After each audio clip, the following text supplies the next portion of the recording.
जय भीम साथियों, मैं हरिकेश्वर राम सशक्त भारत चैनल से। आज चर्चा हम करेंगे कि डॉक्टर भीमराव अंबेडकर ने जो कम्युनल अवार्ड घोषित कराया था और गांधी ने इसको पुनः समझौता के तहत समाप्त किया था, उसका दलितों पर क्या प्रभाव पड़ा, डॉक्टर अंबेडकर क्या चाहते थे और महात्मा गांधी क्या चाहते थे और क्या हो गया, इस बिंदु पर हम चर्चा करेंगे। तो सबसे पहले यह है कि कम्युनल अवार्ड समझना पड़ेगा। ब्रिटिश सरकार द्वारा एससी एसटी को कम्युनल अवार्ड घोषित किया गया था।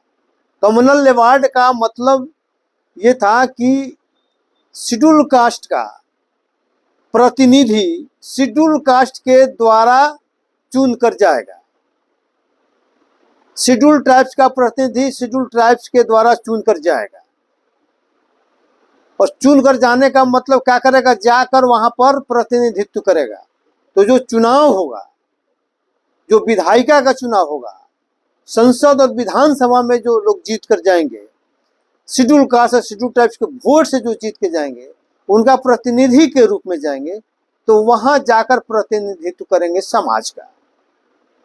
मेन कंसेप्ट उसका ये था कि वहां विधानसभा में और लोकसभा में जाकर समाज का प्रतिनिधित्व करेंगे, क्योंकि समाज के द्वारा ही जीत कर जाएंगे। इसलिए समाज का प्रतिनिधित्व करना उनकी लाचारी होगी, उनकी मजबूरी होगी और उनका दायित्व भी होगा। इसलिए डॉक्टर अंबेडकर ने इसे कम्युनल अवार्ड घोषित तो करा लिया, लेकिन गांधी को ये अच्छा नहीं लगा।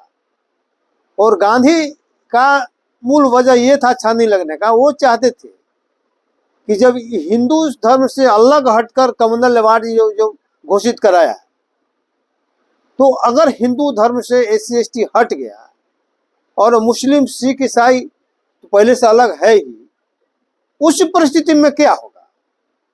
तो उनको ये लगता था कि हिंदुत्व का सत्ता जो है खतरे में पड़ जाएगा, हिंदुओं का सत्ता नहीं रहेगा।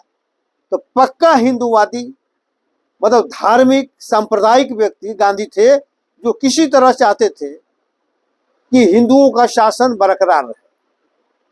और इसी के तहत उन्होंने गांधी ने अनशन पर मान लीजिए कि करना शुरू कर दिया और दबाव बना दिया, एक तरह से हिंसक तरीके से दबाव बना दिया, आमरण अनशन के नाम पर दबाव बना दिया कि अगर अंबेडकर मेरी बातों को नहीं मानेंगे तो हम जान दे देंगे। और जान देने का मतलब समझते थे कि दलितों का क्या होगा। खैर, ये सब स्थिति जो हुआ, अंत में मजबूरन समझौता करना पड़ा डॉक्टर अंबेडकर को। पुन्ना समझौता के नाम से वही जाना जाता। तो पुन्ना समझौता में हुआ क्या, तो गांधी ने कहा कि आप प्रतिनिधित्व जो खोज रहे हैं, जितना लोग उसमें जाएगा उतना हमारे अनुसार भी जाएगा, हम भी उतना लोगों को भेजेंगे, नौकरी में भी भेजेंगे। लेकिन अंतर सिर्फ ये होगा कि एज ए एससी एसटी का प्रतिनिधि के रूप में नहीं जाएगा, एज ए नौकरी करने जाएगा वो, चाहे विधायिका हो, लोकसभा में हो, विधानसभा में हो, या नौकरी भी मान लीजिए करेगा, सरकारी जॉब में भी जाएगा, तो एज ए नौकर जाएगा, नौकरी करने के लिए जाएगा, समाज का प्रतिनिधित्व नहीं करने जाएगा। बेसिक डिफरेंस यही था। डॉक्टर अंबेडकर चाहते थे कि एससी एसटी के लोग नौकरी में जाएं, या विधायिका में जाएं, या न्यायपालिका में जाएं, तो ये एज ए शेड्यूल कास्ट और शेड्यूल ट्राइब्स का प्रतिनिधि के रूप में जाए, वहां पर जाके सामाजिक प्रतिनिधित्व करें, ताकि जो अन्य लोग हैं, ये तो बहुत लिमिटेड लोग जाएगा ना विधानसभा में, यहाँ पर नौकरी बहुत लिमिटेड लोग जाएगा, 0.5% से भी कम लोग जाएगा। तो उससे तो समाज का कल्याण नहीं होगा ना।